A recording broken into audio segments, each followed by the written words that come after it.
sih kalau suguhkan itu kan dari pihaknya Sinemaku ya, tapi kalau dari kami di sini ingin memerankan sebuah karakter yang istilahnya mudah-mudahan setelah kita perankan ini sampaikan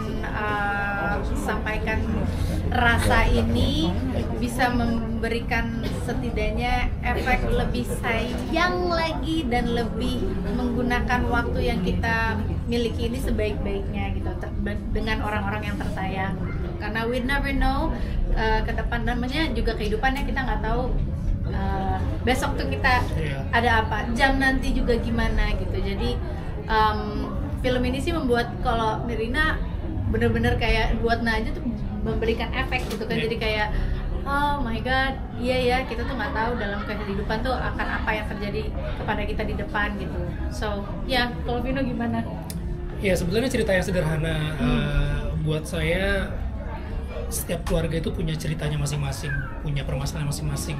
Tidak ada keluarga yang sempurna, jadi jangan pernah membandingkan keluarga kita dengan keluarga yang lain. Jangan pernah underestimate sama anggota keluarga kita sendiri gitu. Setiap anggota keluarga itu pasti punya peran yang besar masing-masing itu dalam keluarganya, dan film ini mau menawarkan itu gitu. Hal yang simple tapi punya sesuatu yang message yang powerful banget. Dan ada satu lagi isu yang mau diangkat adalah tentang ALS. Walaupun orang banyak tahu tentang ALS tapi tidak tahu detail sebenarnya ALS itu seperti apa sih. Dan buat saya ini jadi satu pintu gerbang untuk kita mendengar mengetahui lagi tentang pejuang-pejuang ALS dan terutama caregivernya itu yang juga sangat luar biasa. Caregiver di sini maksudnya adalah orang-orang yang mendampingi, bisa keluarga, bisa sahabat, bisa memang juga orang-orang yang profesional. Betul. Yang memang biasa menangani gitu. Para dokter yang hebat yang nggak pernah kena lelah gitu, komunitas ALS yang sangat saling support gitu. Buat saya itu luar biasa sih, dan itu perlu kita share di film ini. Sebenarnya yang kita lakukan ya nih yang kayak di sama anak ini gitu, kita komunikasi terus bondingnya salah satunya adalah ya kita ada momen-momen yang benar-benar kita pokoknya dia ketemu sama aku terus gitu kita dihadapi dengan misalnya situasi yang seperti apa, gimana kamu berdua nanganinnya gitu, terus kita meng-act out itu, dan ternyata ya bonding ini tuh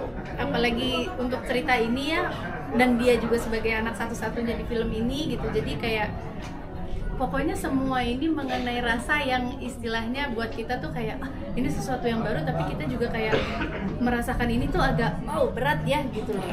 Gitu. Kamu gimana? Wah, nangis ya atau Kavino dulu? Iya, kita sempat melakukan big reading, dan big reading itu saya juga baru pertama kali Sinemaku membuat sebuah big reading kayak panggung teater. Jadi semuanya rasanya kita memerankan satu film itu tanpa di-cut, dan ternyata itu memang luar biasa banget sih. Itu bener-bener menghantam banget gitu, menghantam. Dan itu menjadi fondasi kita untuk syuting nanti takaran emosi kita seperti apa. Tapi kita bertiga memang pengennya apa yang kita keluarkan di sini senatural mungkin aja, senatural keluarga kayak gimana sih, biasa aja gitu, nggak ada sesuatu yang terlalu bagaimana banget. Nah, justru ketika mendapatkan ujian yang sangat luar biasa itu, disinilah yang mau kita kasih lihat di film Main Dede ini. Itu bagian Vino, dan itu yang terberat sih. Iya, kita membuat film ini bukan untuk mewanti-wanti, bukan untuk menakut-nakuti sebenarnya. Justru kita mau walaupun nggak mungkin dalam 2 jam kita menceritakan tentang ALS itu secara keseluruhan. Tapi yang paling penting adalah setelah riset itu dilakukan dengan baik dan benar, film ini terus didampingi. Jadi setiap kita syuting itu selalu didampingi gitu, adegan-adegan yang berhubungan dengan ALS, dengan dengan penyakit itu gitu, itu selalu dikonsultasikan dengan dokter. Dan kita juga di bawah yayasan ALS yang selalu memberikan masukan, memberikan banyak banget deh sisi-sisi yang mungkin ketika orang nonton kok gini kok gitu, tapi memang begitu. Sama seperti ketika saya membaca skrip ini, skripnya bagus, secara drama bagus, secara ini bagus, tapi melihat ALS-nya ya sekedar kulitnya aja gitu.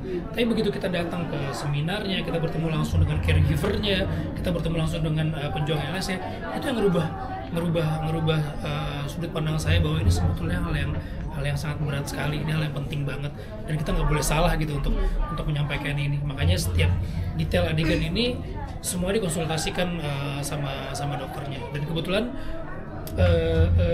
Sinemaku juga akan membuat sebuah film dokumenter tentang ALS ini, dan kita sudah mengeluarkan teasernya, dan disitu bisa dilihat bahwa tim kami membuat film ini benar-benar benar-benar detail banget, benar-benar preparationnya juga benar-benar nggak pengen salah gitu. Makanya ketika teman-teman nanti nonton nggak usah mikir lagi ini bener apa enggak, karena semuanya udah kita jagain banget. Iya, ada sebetulnya ALS itu tidak tergantung dengan perubahan fisik sih sebetulnya, karena dia kan syaraf motoriknya dia, walaupun ketika nanti lama, ketika dia mulai susah makan, dia akan merubah fisiknya. Tapi kebutuhan di film ini semuanya fisik yang akan ditampilkan itu di bawah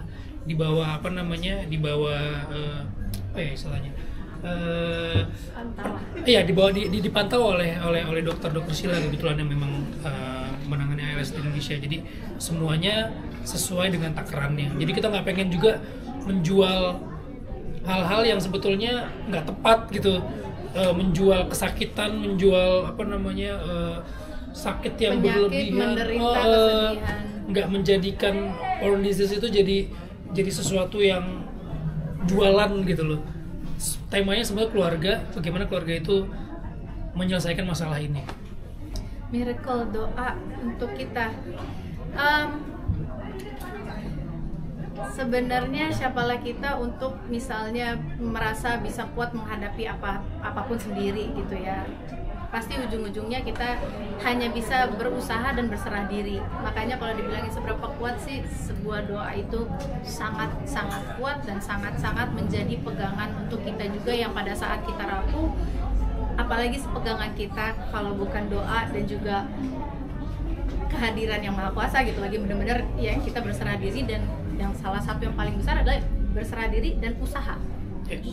Karena sebaik-baiknya penolong itu kan Tuhan. Allah yang menciptakan penyakit, Allah juga akan yang menciptakan obatnya gitu. Jadi kalau memang sampai saat ini ALS itu belum ditemukan obatnya, memang belum ditemukan, bukan tidak ada obatnya gitu. Saya mendengar dari pejuang ALS itu, dia tetap berjuang karena dia yakin pada saat ini obatnya belum ada, tapi dia dia yakin bahwa Tuhan pasti akan menciptakan kesembuhan. Jadi buat saya film ini bukan untuk menakut-nakuti, tapi justru untuk membuat semangat kita semua gitu, untuk tetap berjuang untuk penyakit apapun gitu, bukan cuma ALS saja. Sebenarnya kalau dikatakan, maksudnya kita ya setiap manusia pengennya sih kan diberikan kesehatan, panjang umur, dan bisa menggunakan waktunya dengan orang-orang terkasih gitu kan. Tapi kembali lagi, usaha itu semua pasti kita lakukan, tapi kan kembali lagi kita tidak akan pernah bisa mengetahui apakah yang akan kita hadapi ke depan gitu. Jadi kayak usaha sudah, tapi selebihnya kita hanya bisa berserah diri gitu. Dan makanya kita tuh di sini sangat salut banget ya, maksudnya kita dengan begini kan kita jadi tahu caregiver itu apa yang mereka hadapi, apa sulitnya, apa happy-nya gitu loh. Beberapa di antara mereka namanya juga manusia biasa ya gitu. Kalau kita ibaratnya menjaga orang yang kita sayangi yang sedang sakit dalam waktu seminggu, oke, 2 minggu, 3 minggu, bulanan, itu kan pasti ada titik-titik di mana mereka juga capek gitu. Mereka juga manusia biasa, mereka juga punya marah, mereka juga punya sedih, marah, capek, dan itu semua kita dengarkan gitu cerita-ceritanya gitu. Jadi kayak apa aja sih yang dihadapin gitu, ya pasti ada jenuhnya, pasti ada marahnya, pasti ada kesalnya gitu loh. Marahnya juga bukan kepada diri sendiri, kepada kadang-kadang juga terhadap pejuangnya juga kayak gitu kan. Karena pejuang ALS ini sendiri juga kan mereka yang tadinya aktif banget tiba-tiba berubah jadi hanya bisa perbatasan, nggak mampu apa-apain. Iya, jadi kayak marahnya kepada mereka juga, tapi mereka juga sebenarnya marah sama diri sendiri. Bahkan ada di antara mereka yang marah terhadap Tuhan gitu, atau kenapa ini terjadi sama saya gitu, padahal saya sudah melakukan terbaik gitu untuk menjaga kesehatan apa segala macam gitu. Tapi kembali lagi, wah ini sih beneran memberikan dampak kita tuh kepada, maksudnya kepada saya salutnya kepada ya caregiver juga, karena kan yang selalu di underestimate adalah caregiver gitu. Pejuang atau pejuang ALS itu mereka mereka juga pasti menghadapi hal yang sulit karena usaha mereka untuk sehat, siapapun juga pasti ingin sehat kembali gitu. Cuman ya itu tadi, yang menemani, memberikan perhatian, waktu, tenaga, pikiran, itu tadi yang kadang-kadang kita suka lupa gitu, kita mengekspos yang pejuangnya, tapi yang caregivernya gitu, gimana merekanya, gimana rasanya gitu. Jadi ya orang tua sakit aja gitu kan. Iya, orang tua sakit seminggu 2 minggu kita masih tabah gitu. 3 minggu pasti udah mulai ada yang jenuh, udah mulai ketularan sakit. Bahkan ada yang sampai tahunan kan. Benar.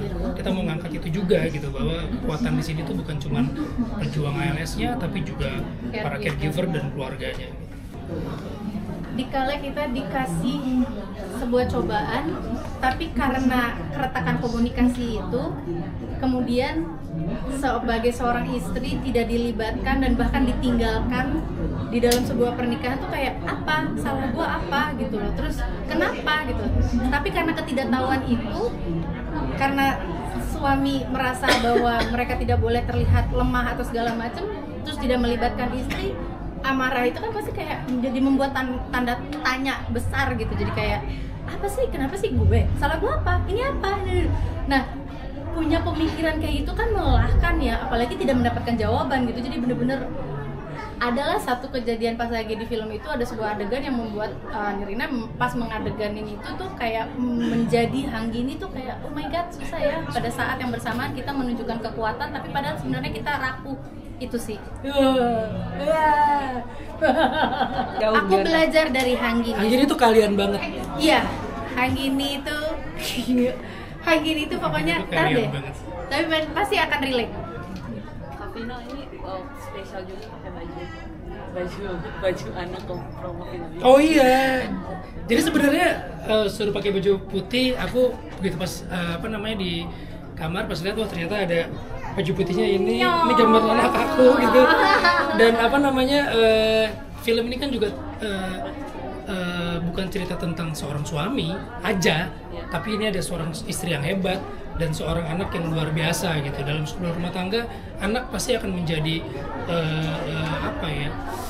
bukan korban, pasti terdampak gitu loh.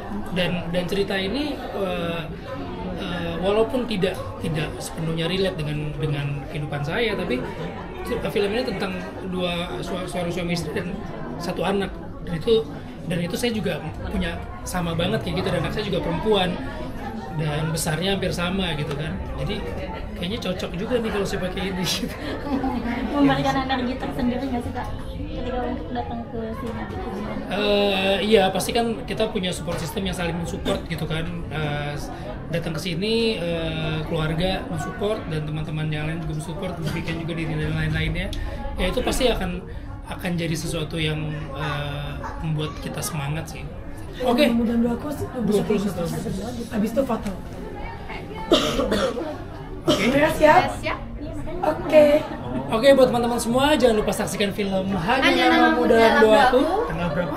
21 Agustus 2025. Oke, jangan lupa ya. Oke, thank you. Kiri.